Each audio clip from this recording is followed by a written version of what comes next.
I am always live. And so am I, ladies and gentlemen. I'm Jeffrey Daugherty, your friendly neighborhood Christian whistleblower, here with R. Wayne Steiger of the R. Wayne Steiger program.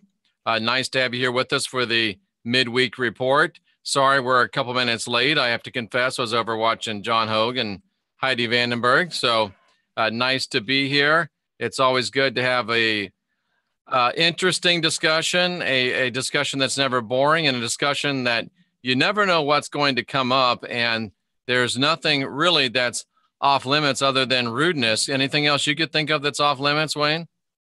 No, I think that covers it pretty good. And we know that some people do like to go down that road for some reason every now and then, but that's okay. Yeah, that's how it is. It's just the whole ball of wax, right?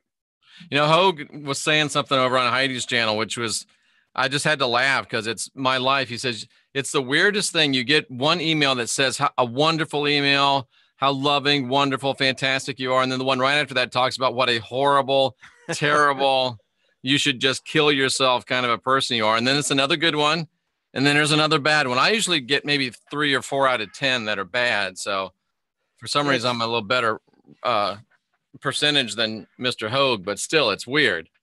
Duality. And even a guy like you gets them. I couldn't believe that. Yeah, I do occasionally get a couple, but I think by majority, the people that I'm seeing are, I am really impressed. They're thinkers. They're searching. They're looking for wherever knowledge could possibly be at, and not excluding it because of doctrine or ideologies. I think so. And I just finished talking about something earlier today, Wayne, that I wanted to get your take on. You know, you've been in the church and you know about the whole, you know, there's a demon behind every bush. Everything's the devil's fault. Everybody's after us. Do you think we face or have a similar challenge within the truth realm, the alternative media realm, by thinking, you know, it's always HARP, it's always some, you know, MK Ultra or something, instead of realizing that sometimes life just happens and everything that happens in our life doesn't mean that there's some energy weapon directed at us? Yeah, it's really bizarre. I'm telling you, Jeff, I agree with you. I think that there is this, I don't know, we have double standards. We have a standard for what we call rational thought, right? Right. And that falls into a certain amount of parameters. And then you get to the other side. And now this is how I was for years. I was a staunch conservative, very much to the right of. I was a Pat Buchanan conservative. The only one right of us was David Duke. That's true. And yeah, I was a physical conservative and believed in, I think, more of the Bible was the absolute word of God, and that it could not be questioned. And even if there was subjugation, for it to be suspected. So you were a moral majority kind of guy. Yeah, I really was. Yeah. Yeah. Wow. And throughout that whole experience, I'll just be candid with you. You know, everyone I saw, including myself, you live a life of duality, of polarities. Absolutely. And we all know how it is, how you have the people who you meet with, who you congregate with, and then when you get behind closed doors, wow. You know, Wayne, one of the most telling things that ever happened to me, and I should have known right then, I was in trouble. The day I got my license with the Assemblies of God, license to preach with the Assemblies of God, one of the presbyters that granted me the license pulled me over and he said, "Jeff, whatever you do, if you ever have any problems or difficulties of any kind, do not ever tell another minister." Boy, isn't that the truth, though? Oh, it is. You know, it's the only army in the world that shoots their wounded, the Christian army.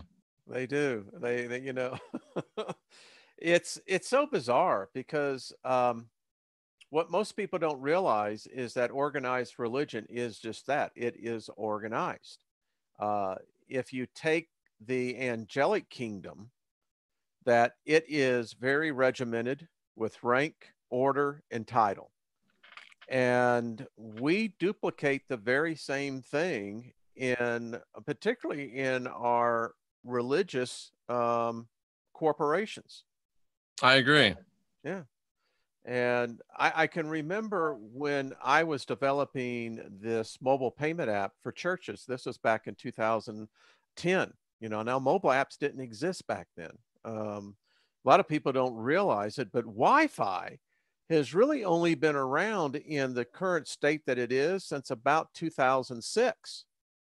That's So amazing, isn't it? it is. It's a very new thing, as I keep saying, people don't know about. But, I can remember going before church councils and hearing some of the stuff that I just, went, whoa. When you got people who are arguing with you because of interchange. Now, that's what Visa and MasterCard charges everybody. You can't get Right. away from it. And it was just this duality, it was like, well, we can't, you have to deal with it. It's just part of doing business. Well, we're not going to get involved in this thing. The collection plate will always be there. And I kept saying, no, you don't understand. There is a revolution taking place right now before you. You're just not seeing it.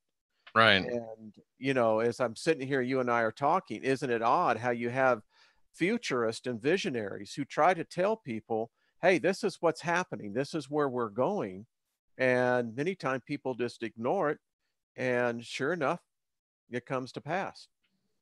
Absolutely. They do ignore it and it comes to pass. And speaking about it coming to pass, what of the JFK release tomorrow? Well,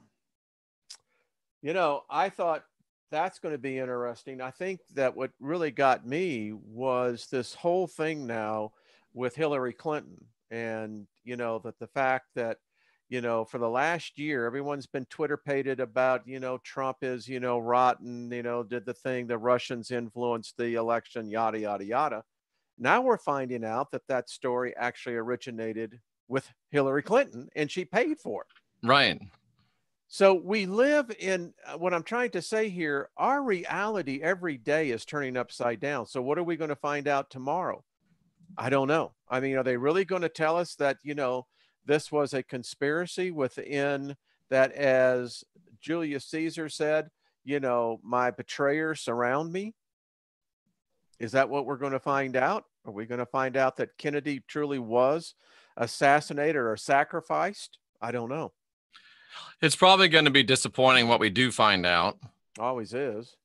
But what is interesting for me is I want to know how these truthers, quote unquote, that are very virulently, very hardcore.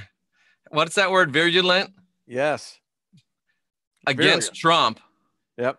How are they going to be now when he's the first president that releases some information? Are they going to give him a break and give him a little love and hope that he will release more? Because as John Hogue said, and Heidi agreed about this with Trump's chart, if you love Trump, if you support Trump, if you love him and he feels like you love him, he'll run through hell in gasoline shorts for you.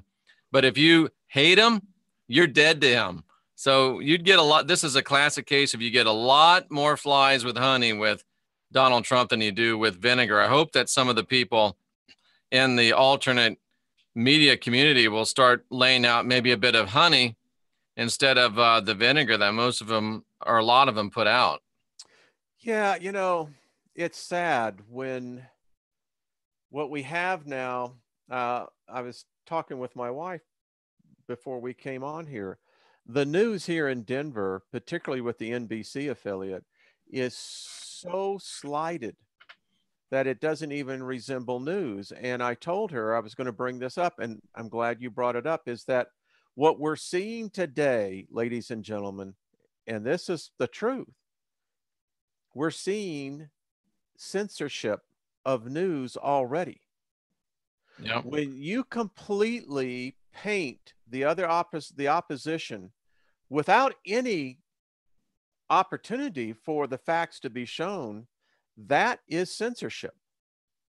We're seeing something very analogous to the buildup to Nazi Germany, because Yeah. The U.S. media, I sit there, I go to my mom's house. I can't watch the news, but they'll sit there and watch the news.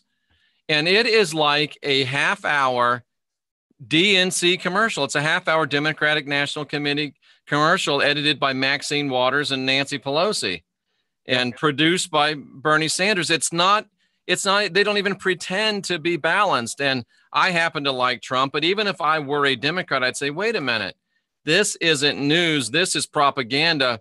This is just like something that, what was the propaganda minister's name? Was it Goering? That was the propaganda minister? Yeah. Mm-hmm. This comes right from the playbook of Herod Goering. Yeah, what we're seeing are bizarre tactics here, and it's but most of the American public is completely unaware. They think this is normal.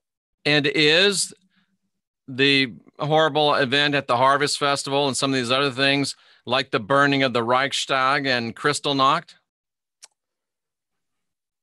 Listen, I don't know if you caught the news today. Trump's heading over to South Korea next week. They've got three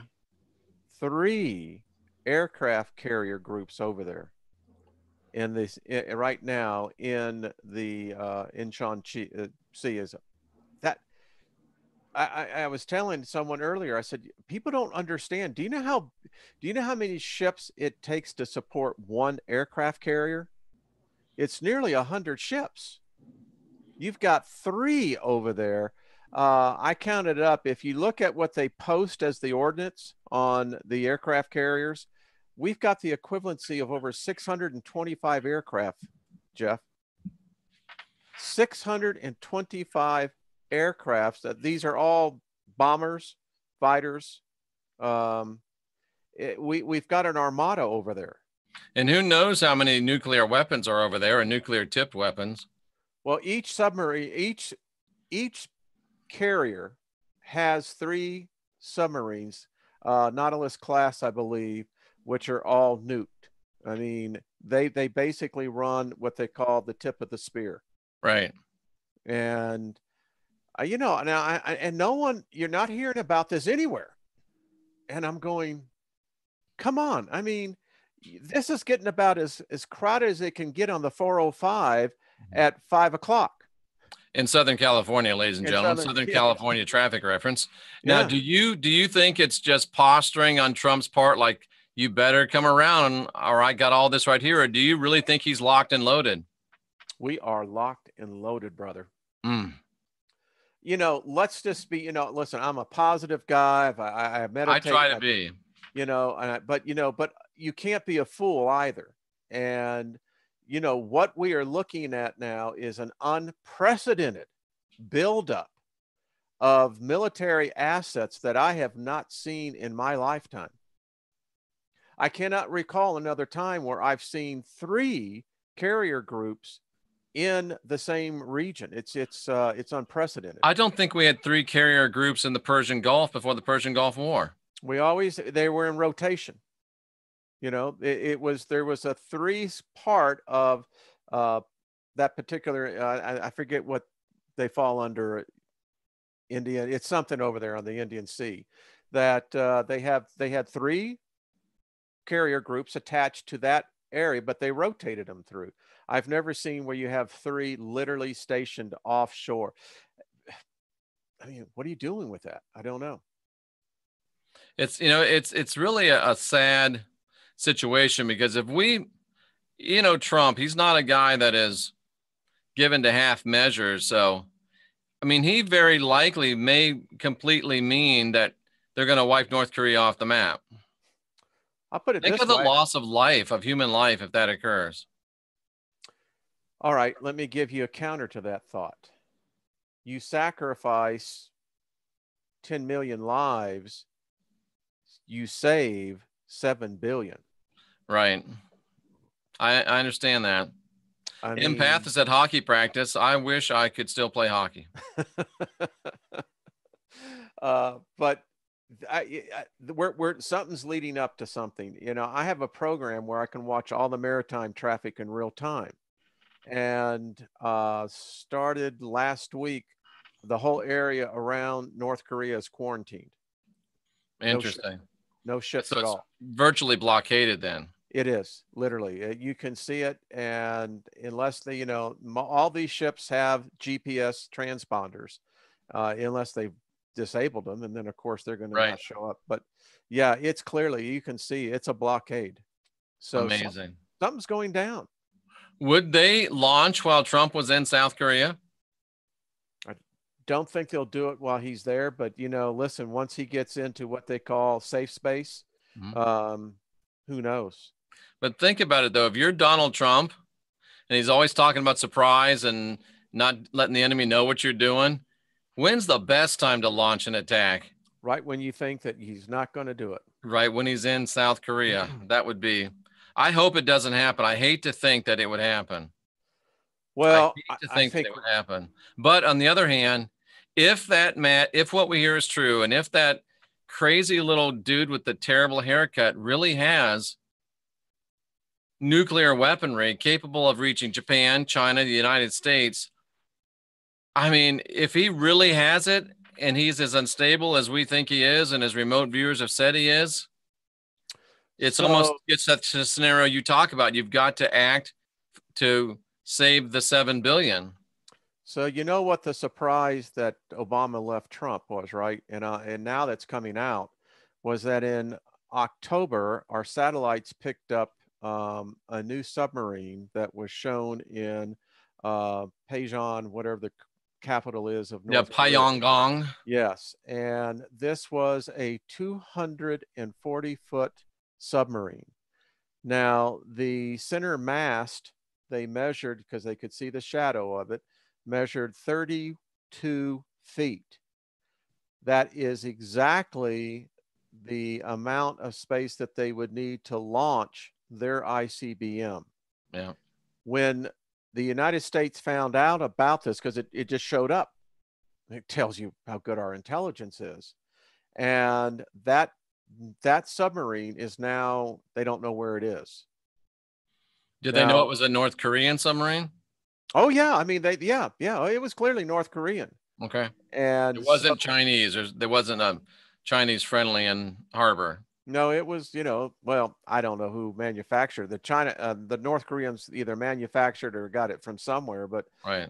That particular submarine is 240 feet long. We didn't think that they had anything that big. And now it's gone. They don't know where. It only takes one of those. That's all it takes, folks. It's just one, and that's all he needs. Listen, it's the old thing on playing cops and robbers. The robbers can attack all the time, and because of the good guys are going to be so spread, they're going to get away with it more often than they're going to get caught. That's true. So what if it's what about the other side, Wayne? Many people feel like it's just all theater. They feel like it's all smoke and mirrors. They feel like it's all wag the dog. They feel like it's just so much posturing. And some people feel like nuclear weapons aren't even real. Well, here's the only thing I can say to this. Regardless of what your position is on that, it's costing the U.S. taxpayer money to fund that. And when you've got that many assets, military assets deployed, that's costing billions of dollars every day. We're not spending that money just to do a show of force. Something you're going to, and listen, Trump's a business guy. He's looking, where's the ROI? Good point. What's the return on investment? Exactly. This is he's not doing this he's not a punk, is what I'm trying to say. This guy is a smart, calculated businessman. He looks at things, he weighs it. They say his mind works because he only gets about 3 to 4 hours sleep at 70 years old, and he's still got that kind of energy, life force. I listen, he always reminds me of Doc Holliday in Tombstone. I wouldn't want to play poker with him. No, you wouldn't want to play poker with. I mean, because he's sitting there going, Donald Trump. I got you, Huckleberry. Yeah. And I think this is how Trump looks at all this nonsense. It's like, no matter what you want to say about me, I'm in the White House. I'm in the big chair. Screw you. I'm going to do this. And, you know, he's finding out he can't trust anyone. That's absolutely true. You're really seeing the disintegration of American politics, and I'm so happy about that. It needs to be, somebody needs to hit the reset button. And well, our founding fathers said exactly that. Thomas Jefferson said that when the government fails the people, then the people need to fail the government. And he also said a little revolution now and again is a good thing. It's healthy. Jefferson. It's healthy. I mean, we already got it going on right now. I mean, we're finding out today is that, you know, our listen, when your law enforcement becomes corrupt, your government truly is corrupted. And we're finding out now that the FBI has been compromised. It was compromised working with the Democrats. Comey, we're now finding out, was passing classified information to the Hillary campaign. I mean, this is serious, serious stuff. These are acts of treason. Because he obviously thought Clinton was going to be elected and was going to be his absolutely. new boss. Absolutely. Yeah. And it's all unraveling now. We're finding out that Holder had a slush fund, billions of dollars of our tax money approved by Obama, the Obama administration, and this was paying off far left groups. This is how Black Lives Matter started. They were funded by the Justice Department. Yep. So what's the spiritual lesson in all this, Wayne? What do we, as spiritually minded people, how do we react to all this chaos? You know, it's a good question because this is of our own making. And, you know, just before we came on for the program tonight. Let me just speak to something a minute. Christine, lack of sleep, you say, can hinder your thinking and cloud your judgment. Some of the most brilliant thinkers in history were polyphasic sleepers. That means you sleep 3 or 4 hours at a time, catch a couple naps. Da Vinci, Edison, Napoleon. Tesla. I'm that way, but I don't belong in that category. But John Gruden, who's won a Super Bowl as a football coach. Some people, if you get yourself into a polyphasic sleeping scenario, you're actually sharper, better physically and mentally. You know, I was a CEO of several tech companies, and one of the things that we had as a benefit for our employees was that between the hours of 1 and 3, we had a sleep room. And, there you go. And listen, I got greater productivity out of my programmers, my developers, because they would go in and, you know, I do it myself. I can do a 10 to 15 minute power nap, and they've proven this out physiologically. You're absolutely right. That absolutely, it's the equivalency of me getting 5 hours of sleep. Absolutely. So, you know, yeah. So before we came on to talking about about where do we go? How do we look at this spiritually? So they've just found this out in Botswana, South Africa. This is going to shake some things up. And we have at least 3 or 4 people from South Africa in the chat room. Yeah, they have found the remains of what was that's right, a carved idol, very big, very long. And guess what it is, Jeff? What is it, Wayne?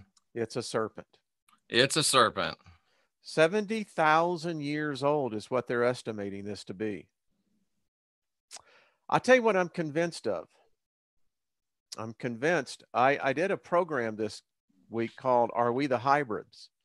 And I saw the picture of the girl with the tail. Yeah. Yeah. And, you know, it's more than just a genetic mutation. There is something there that was there before.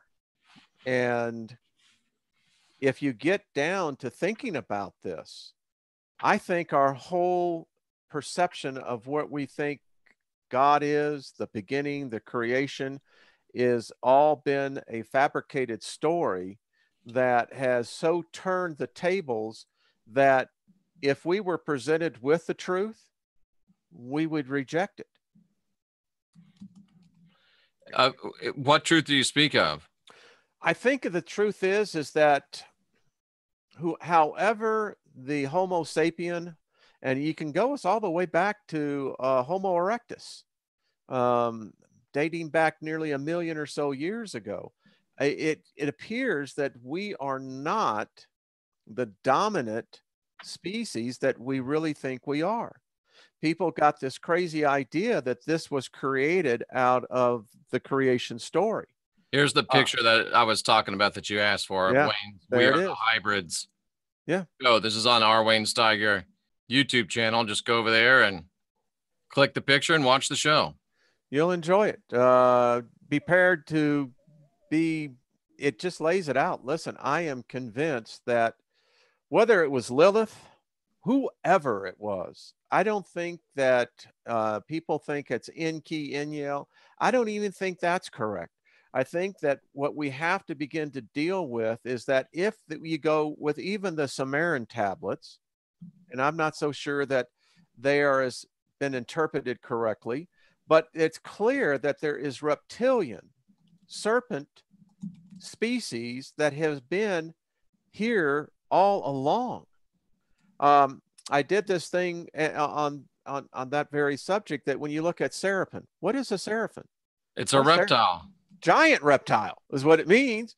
And then cherubim. Cherubim is birds, bird-like. So have we been altered, tweaked in our thinking and perception that we're thinking that these are angels? What if it was the other way around, that these were actual species? Very good point. Very good point. So and it's not even questioned in science whether or not we're a human reptile hybrid. Our hair, our skin, our eyes, our teeth, our brain, our nose, our brain. It's beyond question. Beyond question. We are part reptilian anyway, or serpent, however you want to put it. That is what I'm beginning to see. Now, I did a story on what they found in Peru. Maria. Maria is a reptilianoid. She's either a hybrid or she is really more of the serpent race. They found her covered in metatonic gold. Now, this is, I didn't realize. That's very interesting. Very interesting. And some of those majestic serpents, which were the first beings created on the recreated earth after the Lord destroyed it, have to be around somewhere. They have to procreate it, and they have to be around.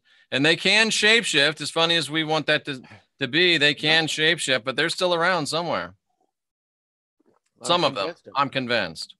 Maria was 2,000 years old. So that would put her at the fictional time when Jesus was here. Of course, we know the first century, our first century of our history. Yeah, and someone turned me on, and I'll give you the link on this. You want to check it out. This guy has been taking the photographs from Cassini, Hubble, all of the telescopes, and he's putting it through Photoshop, and he's taking and stripping out the layers. And holy crap, you know what he's showing? Virtually on every planet, there is the figure of a serpent. Everywhere. I did a thing on Da Vinci. It's called, how they do the coding is that you take one half of a picture, right? And then you split it, and then you take that other half, and then it forms a whole new picture. Da Vinci was known for that. He was. I've done a show on that as well. Done one with Rex on that. Yeah. So he was trying to tell us the reptilians. That's who. Maybe he was a reptilian. I don't know. And Jen has actually met a reptilian. I think we've all met them. We probably have. We just don't know that we have. Yep, I am absolutely. So, how do you think the RH factors into that? You know, the RH factor, the only way that can be answered is genetic manipulations. You can't, as I tried to explain to people, you can't get a positive and negative out of the same bloodline. Can't. And then explain to me how you get the rhesus. Jen took her reptilian friend's picture when she wasn't looking. They don't like that. So how do we get the rhesus hemoglobin in us? It's way beyond my pay grade. You know, the only way you get that in there is that interbreeding, intergenetic mixing, or interspecies. Marcella sounds like she's afraid she's reptilian because she's cold all the time. No, you just may be cold or have low iron. Yep. Take some, what was that? Is that Geritol? Is that the thing that people used to take when they had low iron? Yeah. We don't take castor oil anymore, which was cod liver oil. They don't do that anymore. But yeah, that's what happened. Very, very interesting. It's just, I walked that line where I hate to be alarmist and I hate to talk about how bad things are and how horrible things are. But at the same time, you can't be Pollyanna.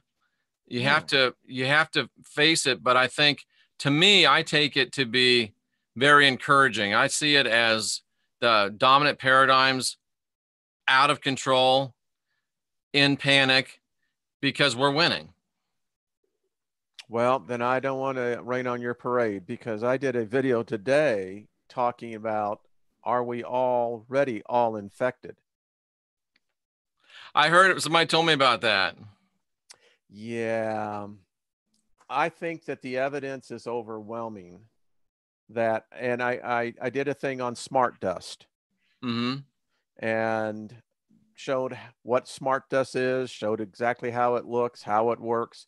And I don't think what most people realize, it has a bidirectional multi-communicational receiver and transmitter. So, yeah. You remember the stories about Smith Wigglesworth, right? Going into among the smallpox victims, and they would put the smallpox virus on his skin under a microscope, and it would boil away.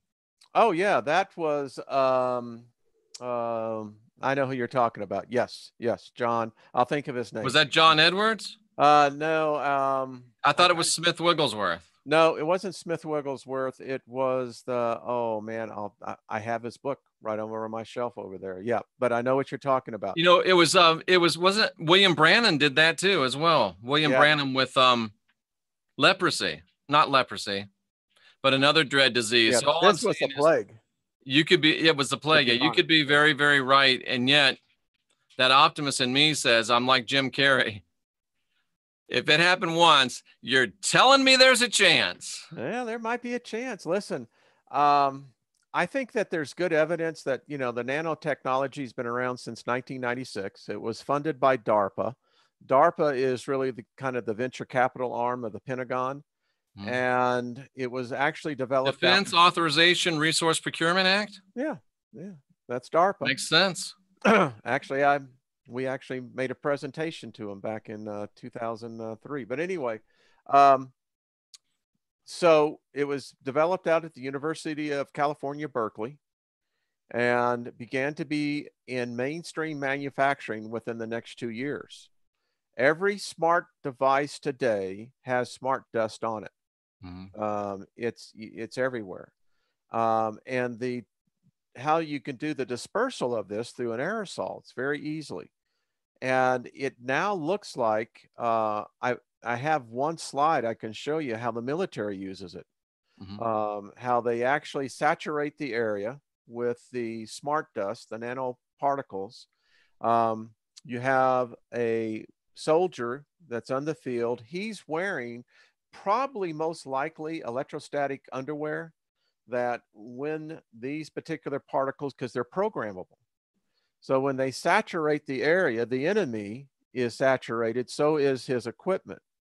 And by their signals, they can see if there's even like tanks out there that they didn't know of.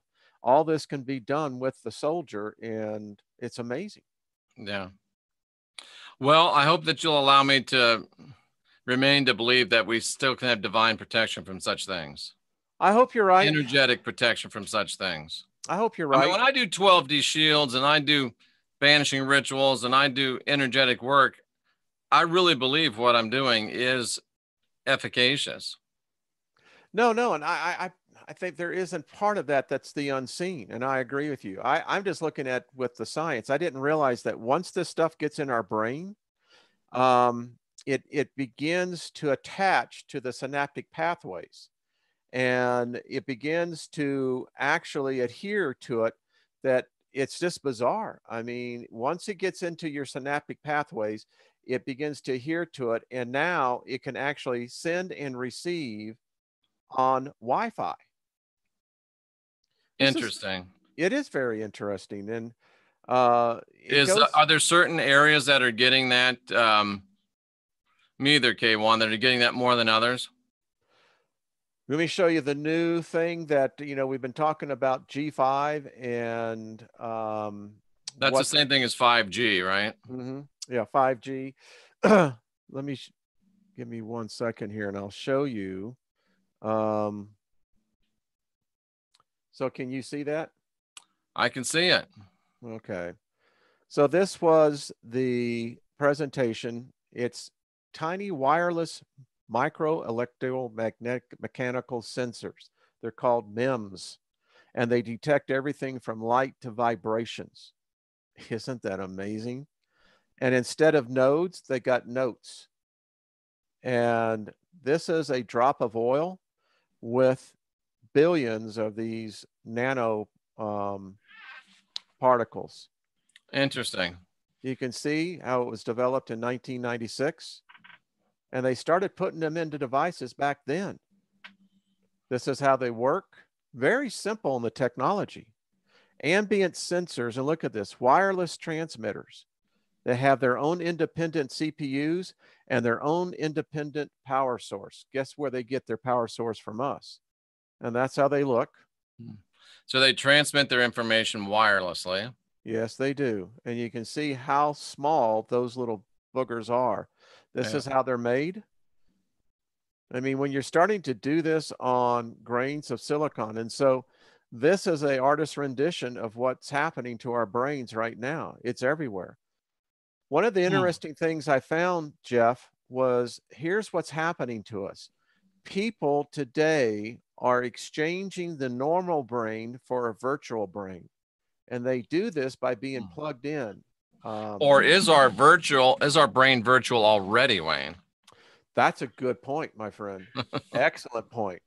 But as you can see how this works. And, when you begin to look at this, you say, well, what the heck's going on? So this is what I wanted to show you. They've already. So we may all be AI.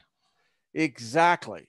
Look at this. They have neuromodulators that boost synaptic plasticity. Folks, that's brain matter. Can the I am defeat the AI is the big question. Or is he already it? This is how it works. It actually can be on the skull. Once you get the stuff on your skin, your pores, actually, when your sweat glands, they open, and even if in the wintertime, people don't realize this. But they look too big to go into a pore. Now, these are the earlier versions. Everything you're seeing here is the latest. This is how they work. And this is what they look under a micron microscope. And where's this data being pulled from? Oh, you can go out there. They got plenty of sites on it. I was getting it from the manufacturers. Interesting. I mean, the manufacturers, they're not hiding this. I mean, you can imagine you breathe in dust particles that big all the time. All the giant techs are all into this. It's programmable. So when we talk about the microchip, this is where it started. This is what's actually, I think, the microchips are coming to, is these actually the nanoparticles. Interesting. So the conclusion, and this is how they're doing it now. And I showed you the one picture I wanted to, you see, I think it's all in a process. But this one right here, this is the new Wi-Fi towers that are going up. Wow. And this is what DARPA's already created. I mean, when you think about living in a robotic world, our military is already becoming robotic. It is. That's no doubt about that. So here is how smart dust works in a military situation. Handheld data receiver, You have the helicopter here doing the dust distribution, data reception. You saturate the enemy area. And then it feeds back the shape of whatever's there. So this is how the electronic brain is now being morphed, ladies and gentlemen. So Jeff, they put an implant, which is called a pacemaker. Now, if you look how they can actually send the wire, goes right up here to the top of the cranium. And you can see that this one here is what they call deep brain stimulator lead. You have the electrodes. This can all be done surgically now. And it's going down to the little thing we call the RC. Yes. The reptilian cortex. Yes. Look at it right here. Not quite there, but it's down pretty darn close. Well, here it is right here. This is the substantiated number. Right. That's where they do have. Yep. Why? Why, Jeff? The highest concentration of the implanted material is in the reptilian cortex. That's interesting. So this is what I put. So nice touch to have the chemtrails in the background as well. Well, I think that's probably the dispersal. I mean, so it's here. I mean, it's on everything that we touch. So, I mean, could that be why Wi-Fi is being promoted everywhere? I mean, you can't go anywhere else. So anyway, pretty weird, huh? And somebody asked the question, am I being programmed by Photoshop graphics? You have to do your own research and verify things that you see in here. I mean, this isn't a, plug your brain in and listen. This is take some information, do your own research, and draw your own conclusions. You see, this is what you and I were talking on Sunday. This is what's so interesting about our perception of the internet. On one hand, it gives us all the information we could ever want. On the other hand, we have to then suspect it, is it correct information? And it's the mind coitus all over again. Right. Well, how do you know that that's that? Well, I looked at this particular site. Well, where'd they get their information? Well, I don't know. I'm not the university. Right.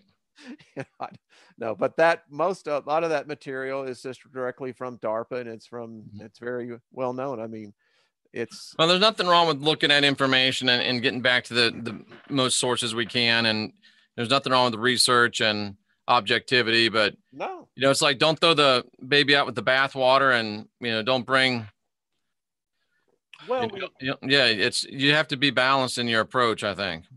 Well, look at all the stories that are now coming about the Las Vegas shooter. I mean, I don't get my father did have the best advice. Look it up. And somebody just said something, Wayne, which strikes me as very, very powerful. And I'm not trying to belittle what you said in any way. I'm just thinking about this whole paradigm. Now it's nanobots and dust and this and that. And back in the days of the witches, we were worried that the witches were poisoning us and the witches were casting spells in the air and in our food. So we just have to be balanced. Oh, you have to be. Yeah. I mean, we live in an alternate reality. I'm convinced of it. It's just like this. In 2008, the Earth was in the direct hit of a gamma ray. Now, because this gamma ray originated some 7 billion light years on the other side of the known universe. Was that when Bruce Banner became the Incredible Hulk, or David Banner? I thought his name was David Banner. I'm told it's Bruce. I don't know if that's a Mandela effect thing or not. I thought it was David Banner too. I did too, but now they say it's Bruce, I think. I don't know. But anyway, we're sorry, squirrel. Yeah, no. So the thing about it is that when we begin to think about things like gamma rays, now, if this had been another 2 billion light years closer to us, it could have caused us some serious damage. And if it was less than 1 billion light years away, it could have actually wiped us out. See, some people are saying it is Bruce and David. There's both have heard. Really? People have heard both. Yeah. That's weird. It is weird. Strange. So I began to do some research, begin to look in what our understanding is now of energy waves. So we've always known that there were different energy waves according to the light spectrum. But here's something we're now finding out is that there's different energy that we hadn't even thought, graviton waves. We're finding out the gamma rays is that it's an intense, I mean, it's amazing that it went through us and it was 7 billion years old. Energy that stayed together. These are the type of things I wow. think. Yeah, that's what I said. 7 billion years, this energy stayed together. And so I think we're on the verge of discovering new forms of energy. I really do. Understanding waves on a process that we have never even thought of. But if you get back to the smart dust, it kind of says why the push for Wi-Fi everywhere. I'm just saying. And if they start making it free everywhere, then we'll really know. Well, remember the story of Lucille Ball when she was on, what I think it was Dick Cavett show. I agree with you, Jen Morris.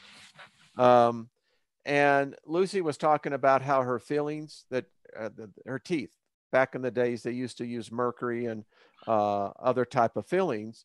And people had the phenomenon where they could actually hear radio stations. Oh, that's right. Yeah. So it's something that we don't think about today, that if we could just catch it back then, and hold that thought because I'm going to finish it out, that what makes us so immune to that today? I don't know. Interesting. Now, that leads me into mercury. Now, you wouldn't think that you would put mercury in a human body, but they used to. Your fillings were mercury, right? Yes, yes. I probably still have some in my, no, I think mine are, they might still be, no, mine are silver, I think. We weren't that old. We, now they're replacing them all out, you know, and you have to be pretty much a baby boomer to actually have that happen. But yeah, I'm not going in to get them replaced. The heck with that. Here's the interesting thing. I have a person over in France that is been kind enough. Go ahead. Jen Morris says that the mercury in her teeth feels weird when she handles her divining rods. So listen to this, Jen. You're going to love this. And she's also in Denver, by the way. Okay. Fellow Denver, and we should say and get coffee sometime. But here's the point. I have an individual. He hasn't given me his real name. This guy knows something. He's teaching me. Mercury, by the way, is the principle of alchemy because it's a metal. And the thing about it is that it's a liquid metal. It has properties of both what they call the divine and the physical. And Wayne, weren't we just talking about liquid mercury keeping things captive? Yes.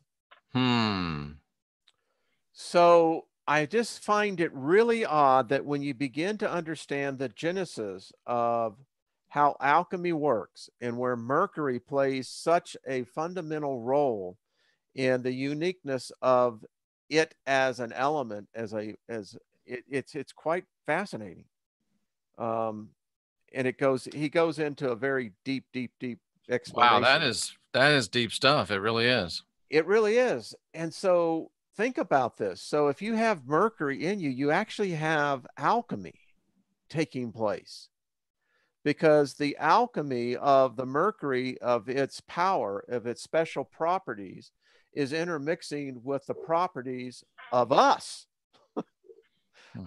Is mercury magnetic? That I don't know. Yeah, I don't know either. I'm not sure. I know that you can actually take mercury down to its baseline substance, and it has some very interesting properties, as I'm learning. So isn't it interesting? Have they known about that all along? I don't know. At room temperature, mercury is not very magnetic. It has a very small negative magnetic susceptibility, meaning that when you put mercury in a magnetic field, it magnetizes just a tiny bit in the opposite direction. We say that mercury is a weak diamagnetic substance at room temperature. Department of Physics, University of Illinois. And I guess it would begin to change its properties as the temperature was either increased or decreased. It would certainly seem so. Yeah, very unique. It's very interesting. And, when you think about it, like down in a lot of the jungles in South America and Africa, they use mercury and actually they separating for gold. Really? Yeah. Yeah. So Interesting. mercury will Interesting. actually take the contaminants out and leave the gold there. So strange, interesting properties that are right here before us. And I'm learning. They said that, by the way, something that he confirmed for me, there are no schools of alchemy anymore. Non-existent. No more schools of alchemy. No. Mm-mm. Last one that was closed down was in 1992. And where was it? Did they say? Yeah, it's California. Wow. Yeah, Southern California, I believe. Of course. Yeah. Everything foo-foo's in Southern California, right? I think it's because it's kind of a vortex. I really do. I think that we are kind of area. I've been told that Denver in this area has a unique thing about it as well. I And don't what's know. that unique thing? Well, it depends on how you look at it. If you take the whole conspiracy theory that's going on right here on Denver, it's that, more and more federal agencies are Oh, that's moving right. here to Denver. Denver, by the way, has the longest runway in North America, over 16,000 feet long. Why? I don't know. DIA, if you ever go out there, I used to travel literally every week. And, DIA is just one of those things that they got mountains of dirt that came out of that place. And you're trying to figure out, well, where all that dirt come from? But Came from the under, right? Let me share something with you, Wayne. This is where I was coming from before. This is John, the Apostle John. And of course, we know John wrote with a completely unique perspective. He wrote 60 years after all the other apostles were dead. He wrote 40 years after the cur dog Paul tucked tail and ran with his tail back between his legs back home to Rome. And John wrote with a unique perspective. He saw everything. He took everything in. He obviously did some prophesying as well.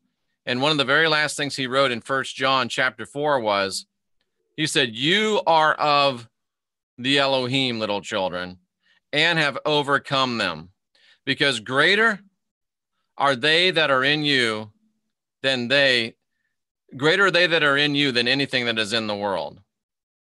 So that's what I hold on to, Wayne, that we are Elohim in training. Whatever they throw at us, we have that which is greater within us than that than anything that they could throw at us in the natural realm. And I think more and more they're admitting that we have it, because more and more they're trying to counterfeit the great spiritual and energetic intention and power that we have within us. So not saying to ignore it, not saying that these things don't exist, but just saying, do what you can, take great precautions, and remember, having done all, to just stand and realize who you are. Yeah. Yeah. We just finished over on my channel. I just finished with the book of Adam and Eve, and we've been tracking it and correlating it with the first 3 chapters of Genesis. And lo and behold, I don't know why I never saw this. 40 years of Bible study and never saw this. But Eve never Somebody had. says they feel sorry for either my mother or your mother, Wayne. I'm not sure. Well, my mother had me tested, and I'm not crazy. So, Eve never had the breath of life breathed into her. So this is a agree to disagree moment, but go on.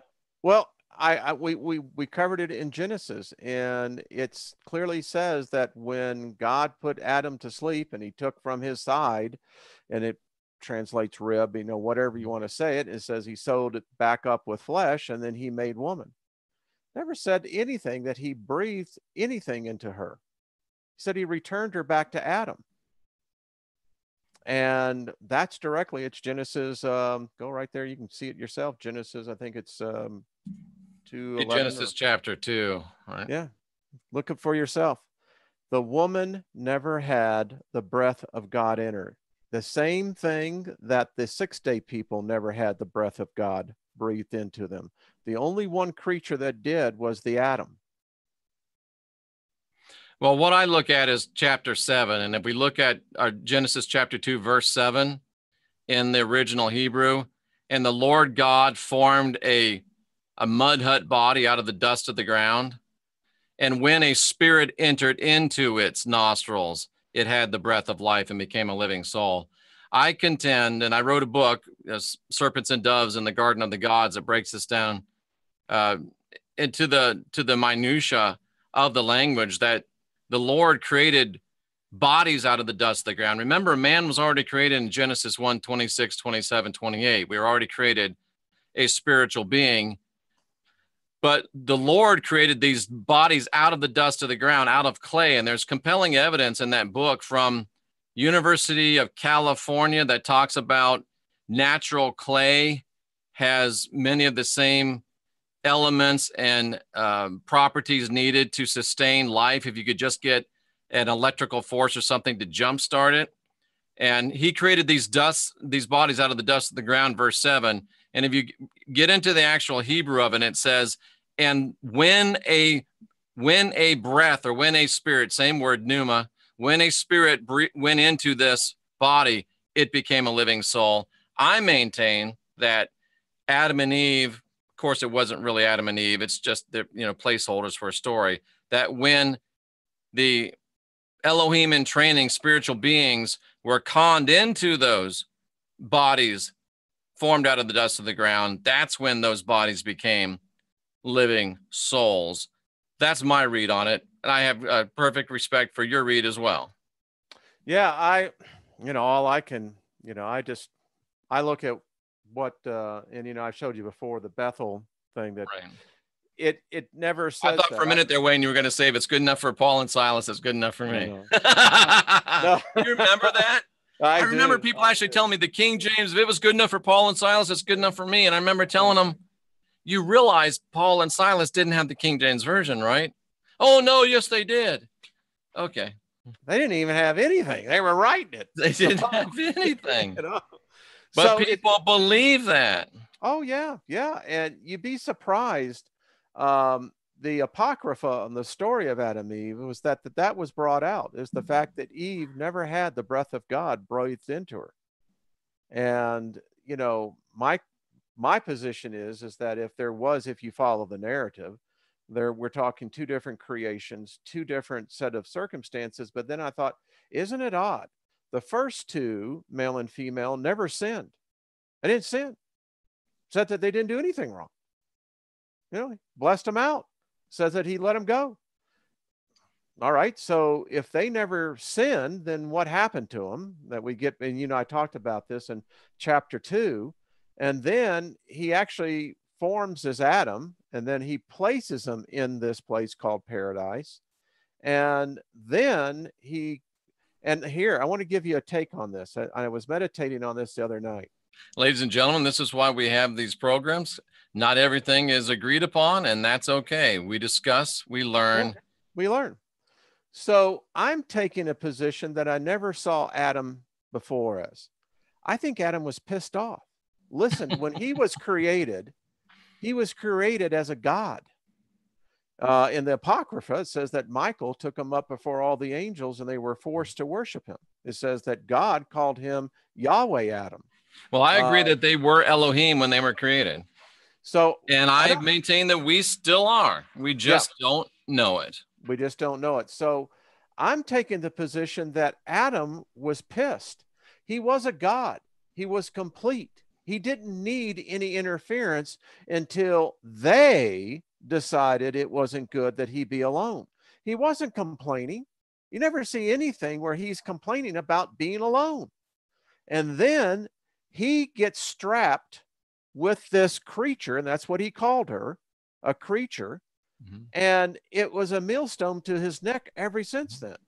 But what about the fact, if you look at if we go back to Nag Hammadi and parabiblical lore, which I put a reasonable amount of weight on.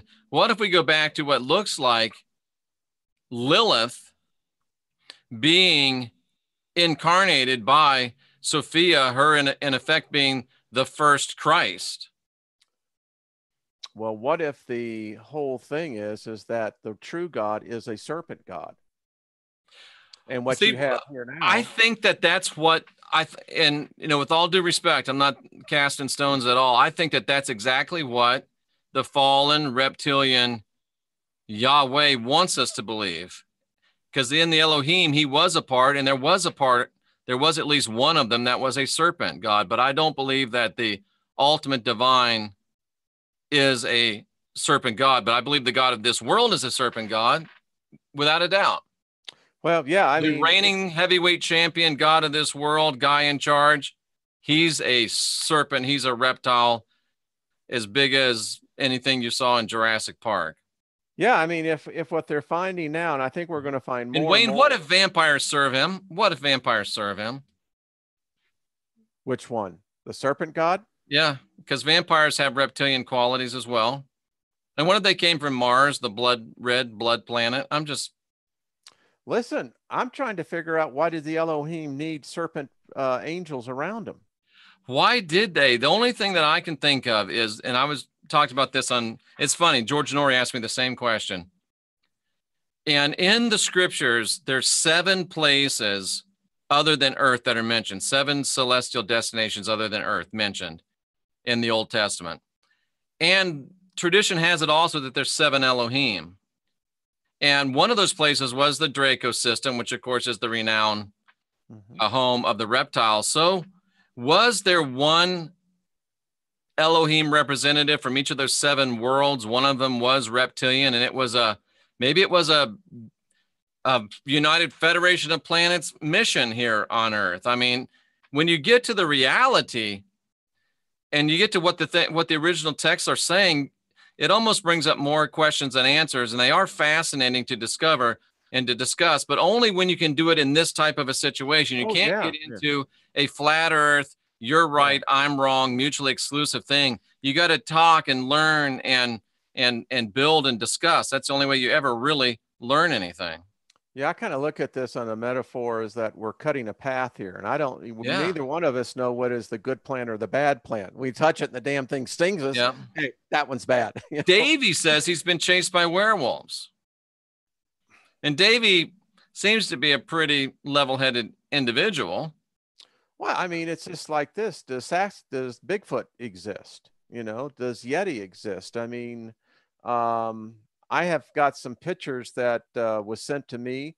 We're finding creatures around this planet that we're going, now where did this come from?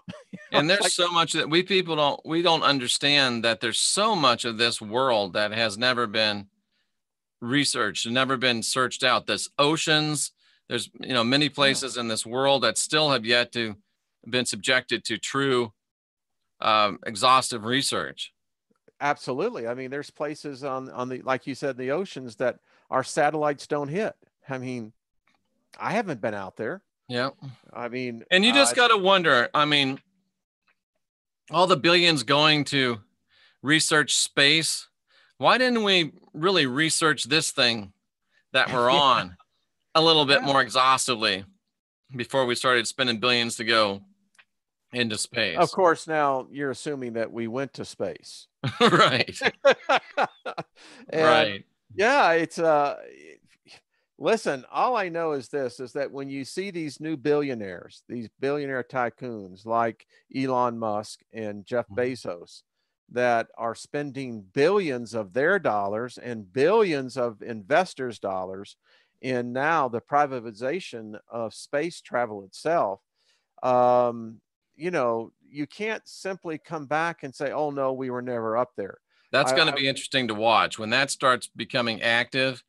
And now it's not only just NASA that's photoshopping and CGIing everything, but now it's also Virgin, and now it's also Tesla or whatever Musk's is called. And all of a sudden now everything that comes from space is not just from NASA, but it's still starting to look the same way. Well, Then what's going to happen? Well, then, the thing I tell people about NASA is then let's not focus on NASA. Let's focus in on the Chinese. Let's focus in on the Russians. I mean, if you doubt NASA, that's fine, but why don't you start accessing the files over in China? Do you know that China has already got a manned mission ready for the moon? Do you know that they have been sending orbiters up there? When I hear people think about this, I'm going, you're so one-dimensional in your thinking. Because what you're saying is that if it isn't America, then it don't exist. And that ethnocentrism is one of the reasons why we're in the mess we're in today. And there's a silly little crazy meme that goes around, but how many billionaires would you say are in the world today, Wayne? Just a guess. Oh, what's it? The last count I heard, over 100. Yeah, I think. Yeah. So there's over 100 billionaires in the world, and not one of them has become Batman. Oh, crap. What's going on? And if you think about it, you could almost think that Trump is coming the close. I mean, he's doing something he doesn't need to do, doesn't want to do, but doing it because he thinks he can ride in and save the day. I mean, he's not in a Batmobile, but he does have a wife better looking than Vicky Vale. So gotta say, I'm waiting for someone to become Commander Cody. Now, only someone who's my age would know who Commander Cody is. I don't know who Commander Cody is. Yeah. That was back in the very early 60s. Commander Cody was a good guy, but he could put on a spacesuit and could literally fly. And so he's like Major Matt Mason. Kind of like that, yeah. And so absolutely. But, that's what just gets me, is that there are so many other countries. India has its own space program. Japan has its own space program. They're launching satellites. They're launching other type. We don't know how many have manned. Come on, Wayne. There's no satellites. There's none at all. There's no such thing as satellites, Wayne. The great thing that I can say about living in Denver, and our friend who lives here in Denver as well, is that Denver is in the direct path of the International Space Station. When it gets cycled through, there is a period of 4 or 5 days where it will cross Denver in a 24-hour period of about 6 times. Yep. And I have photographed it in the middle of the day. I've seen it at night, but yeah, there's no satellites up there. No, it's a balloon. Somebody actually told me the ISS is a balloon. It's just there to fool you. Yeah, well, I love it. Adam's rib, that he's the one that does all the debunking, is he did the one thing on the Apollo moon mission. Right. And he actually debunked everyone who said that it was faked. He went into the studio scenario, right? Right.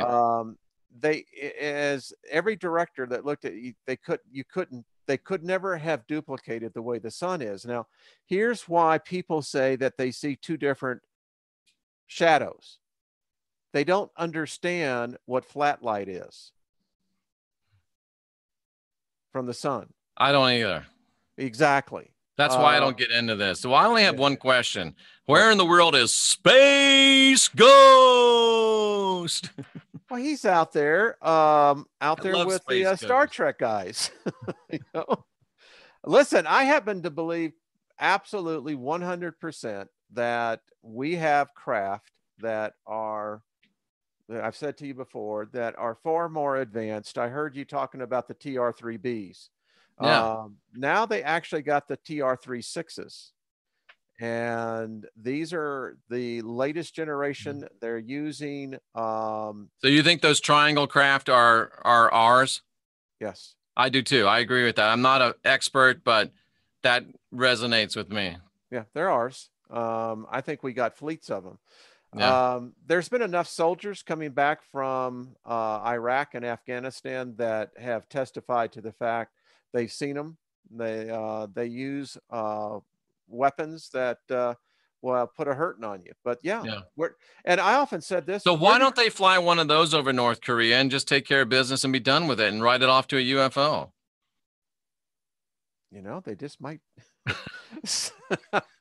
Listen, Jeff, you can bet if you thought of it, I thought of it, then someone in that bunker down there has got the same idea. Well, or why not just try to do an assassination attempt on the fat boy? Well, you know, Mad Dog Kelly has thought these through. You know he has, and you know if he knows about it, he's let's just kill him. Let's just kill him. Let's just burn his ass. I'll go do it myself. And he would. He would. You could just see. You know, the scary thing is, if Trump and Kelly were sitting around the White House, you know, the West Wing drinking one night, those two crazy guys just might call up a B-1, jump in, and go over there and. Well, I see. Let it go, Mad Dog. Okay, Mr. President. Boom. I see. And that's everybody's greatest fear. I see Kelly as Robert De Niro in Apocalypse Now. Hey, I love the smell of napalm in the morning. Nothing like the smell of napalm in the morning. You know, I just see that classic role of De Niro, you know, just wearing that cowboy. Oh, Mick Jagger's playing in the background. But those are the guys that get stuff done. The guys that understand the military is not a social institution. It's not a peacekeeping institution. The military has two jobs: kill people and break things. That's about it. Unfortunately, that's the truth. You know, Patton, one of my favorite movies, you know, he was plagued with that. He was never a politician, hated politicians. I think he said the only thing he hated worse than a politician was a reporter. Because he said neither one of them could tell the truth. And now the reporters are even worse. Oh, are you kidding me? There was a time back in the 50s, 60s, maybe even the 70s, where there was still honor among journalists. They considered their independence an honor, and they were us. Yeah, in the 60s and 70s. I mean, Woodward and Bernstein. I didn't like what they did to Nixon as much, but they were intrepid, independent reporters. Well, you go back tomorrow. And if they hadn't busted that story, they'd have been fired. Oh yeah, yeah. I mean, I like a man that'll go out on the ledge for what he believes in. Well, Edward, even if I don't agree with him, was, I think, the de facto standard of what journalists in the modern time was really out, because Morrow was a guy that said, you know, the most important thing was the sanctity of the press. Exactly. The third institution. Yeah. He said, and it doesn't exist anymore. It doesn't. We've lost that. It's propaganda now.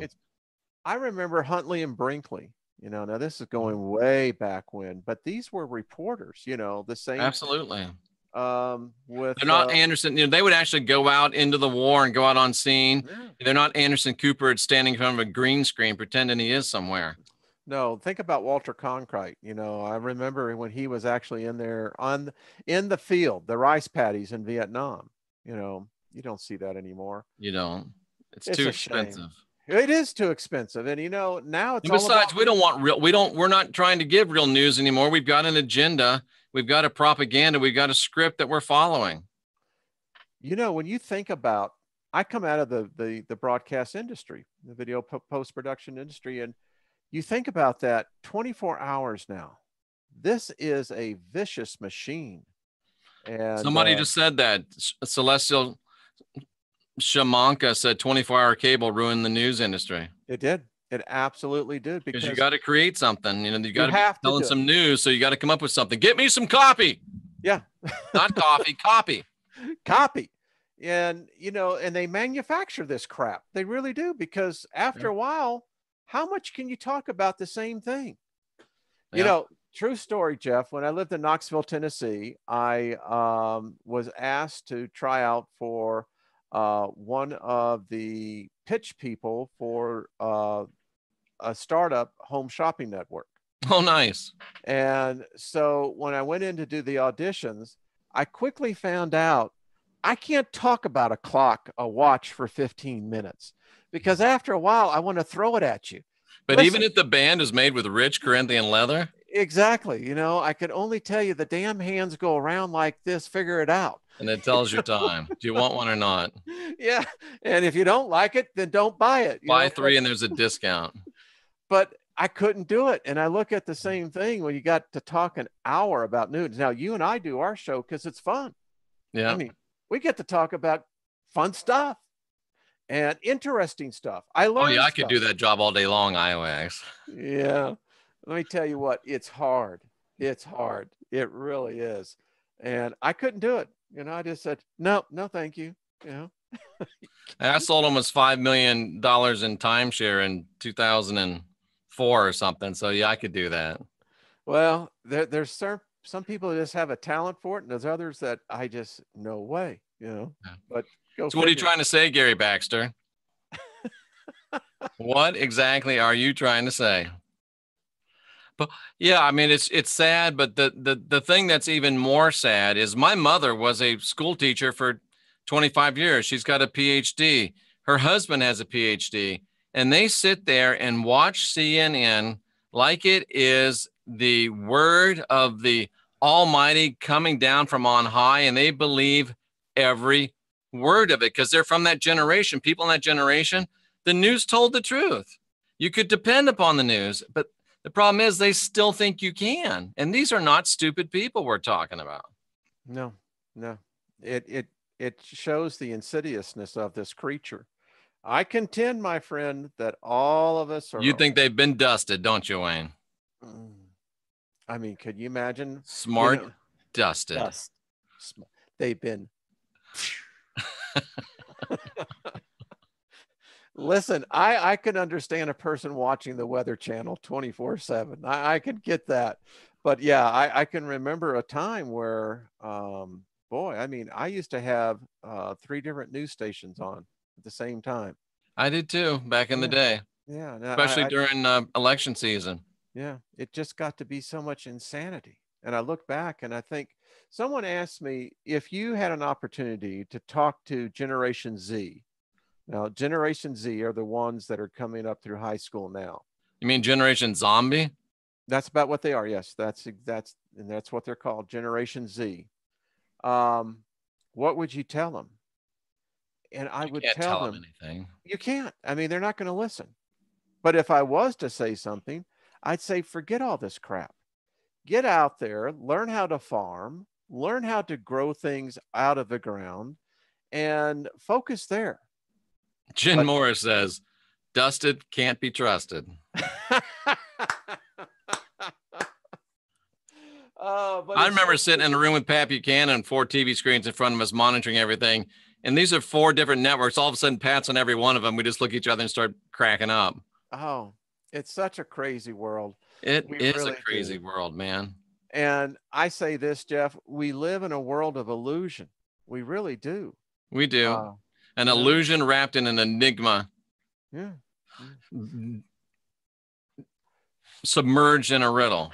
But I still want to know, and I'll continue this search, but I want to know, why is the serpent everywhere? As far back as we can dig. The serpent's ubiquitous.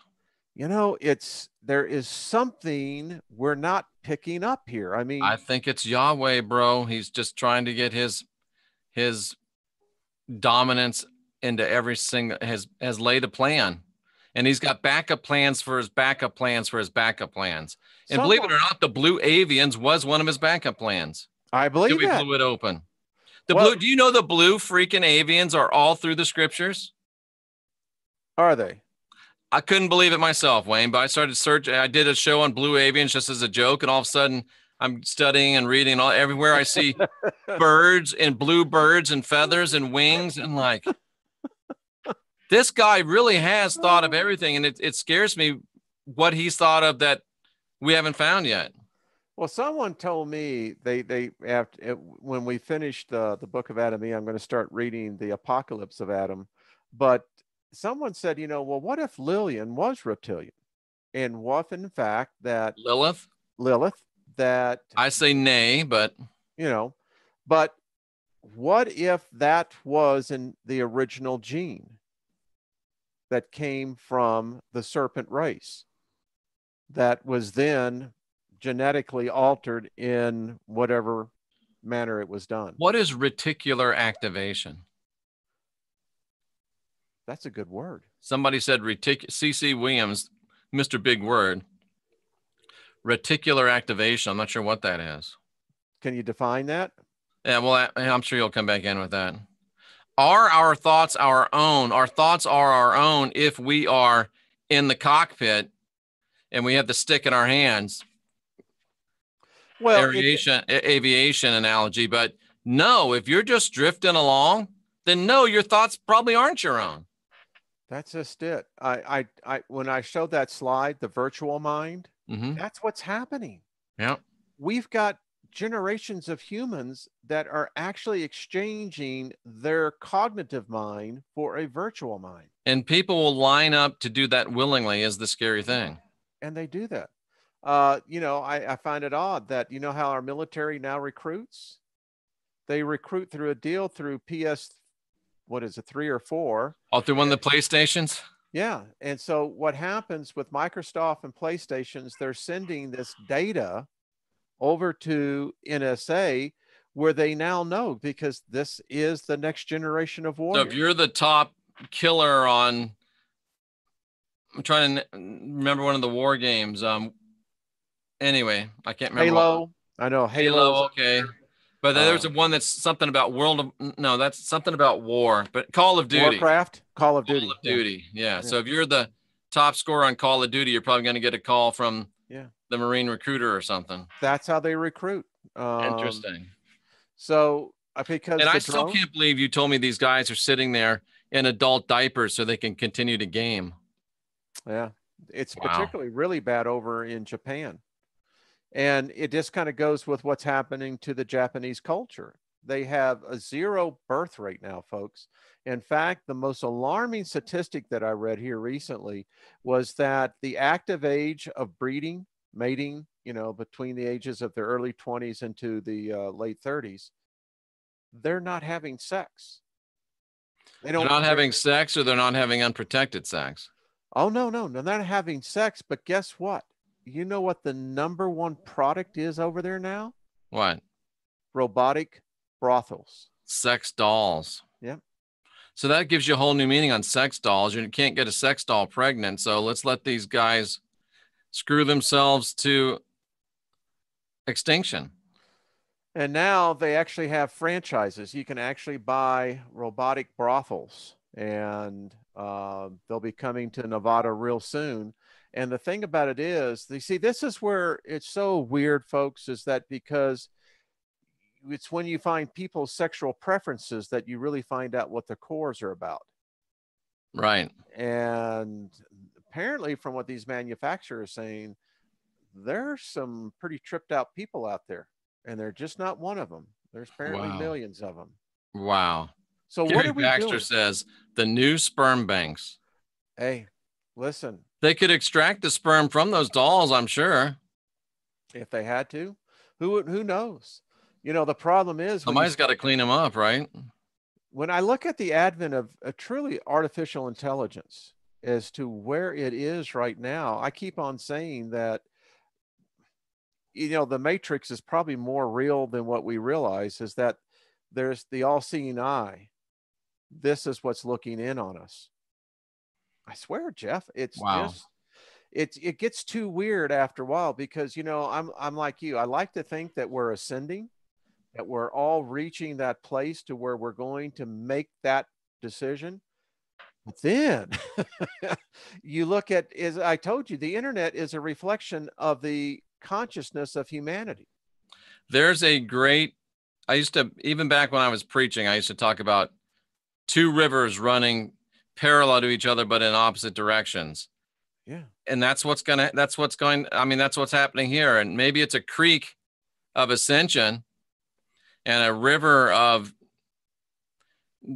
declining. I have a shaman friend who's also a PhD psychiatrist, and he says the ascended people all of a sudden are going to be gone, and the smart ones that are left will go to the trees to survive.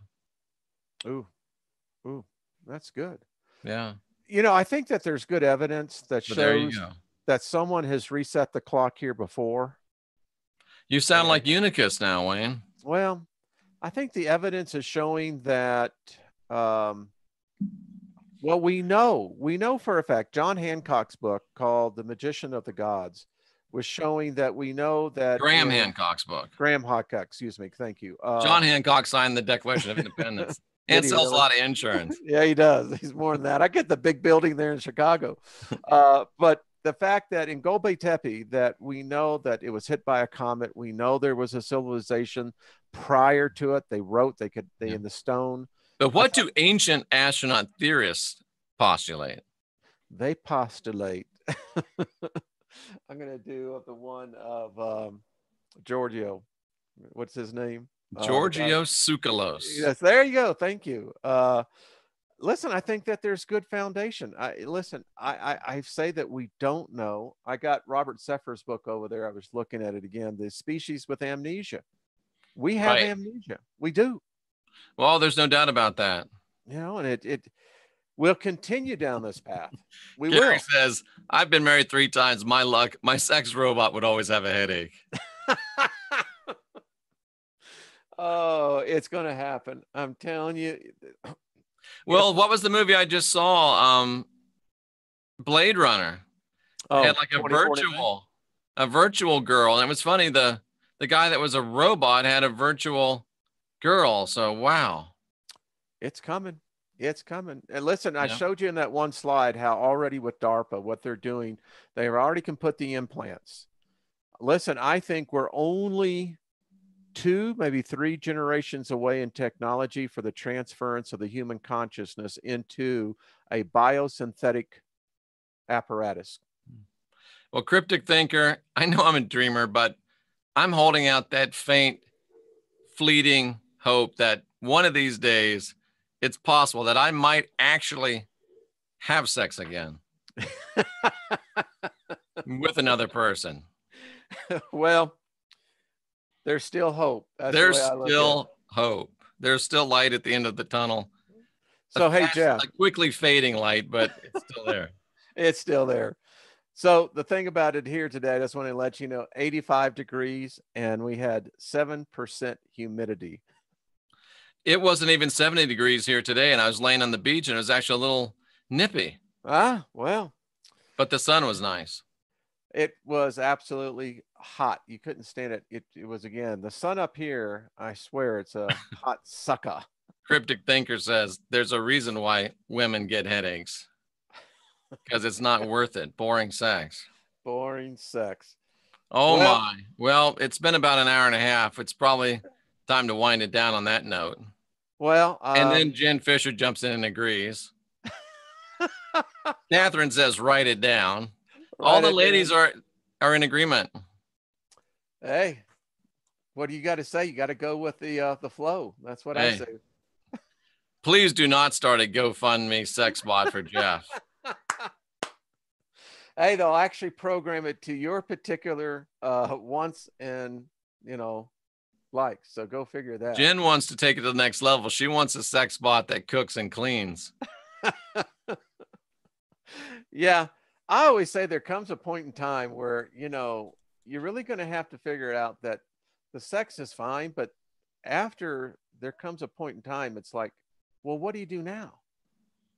Yeah. Well, we learn. Like, I was thinking of you, Jeff. I found this one in my library. The Apollo 20 disclosure. Yeah.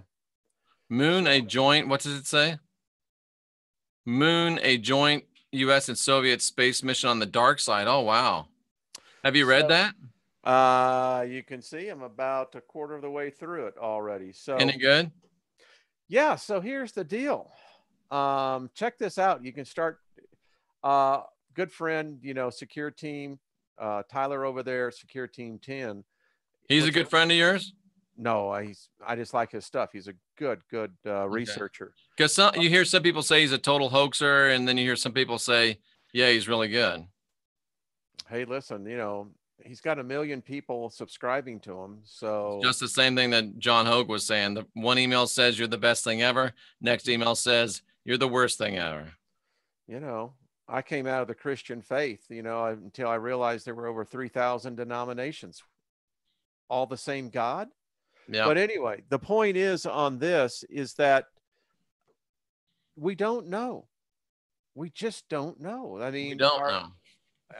as I said, the internet is a reflection of our consciousness, and it's deceptive. It'll tell you the truth and lie to you at the same time.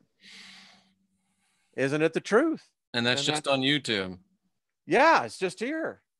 I don't even go on Facebook anymore. I mean, that thing is so whacked out over there that, and listen, I know YouTube is here, and I always see it when they flag my videos for inappropriate, for advertisers. And then you put in the request to go and manual review it, and then they always approve it because it's like our material is not anything. Almost every one of my videos gets that now. Yeah, it's just weird. And so this is AI.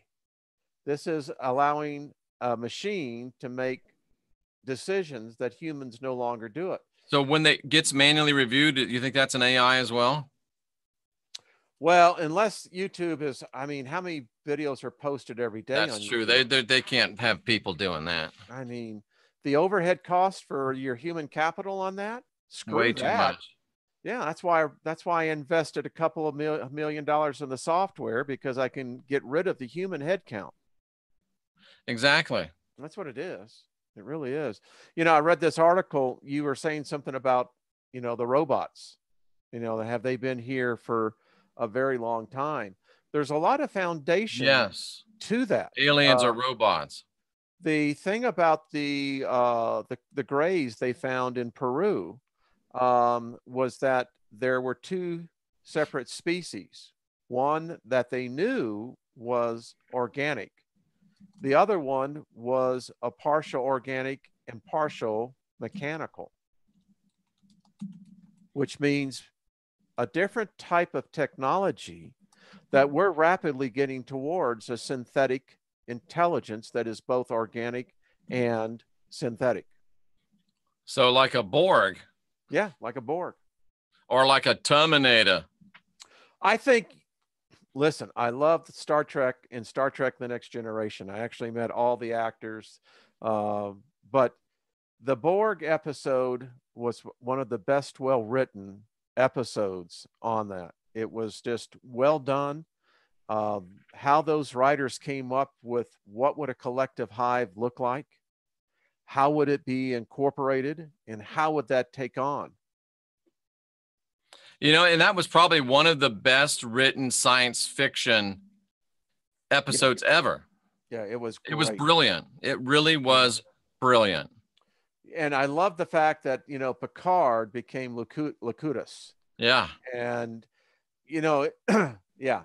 I'm just going to say it. They could have never done that to James T. freaking Kirk. How would Kirk handle the Borg? That would have been a great episode.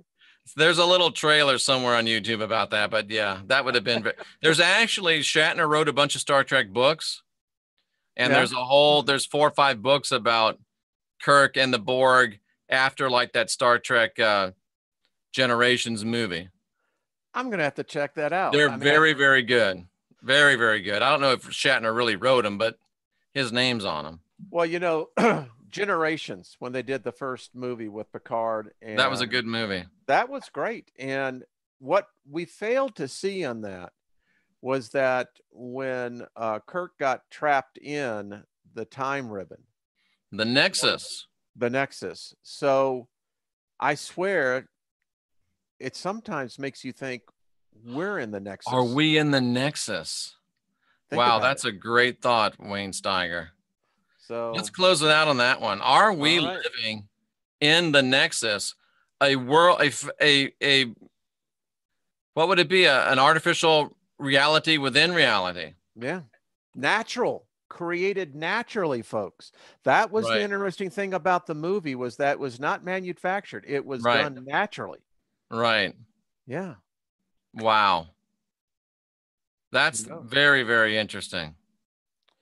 Well, James T. Kirk sends Chuck Norris to handle his light work. Oh, I love it. Wayne, that was good stuff. I enjoy it, Jeff. It's always a pleasure, buddy.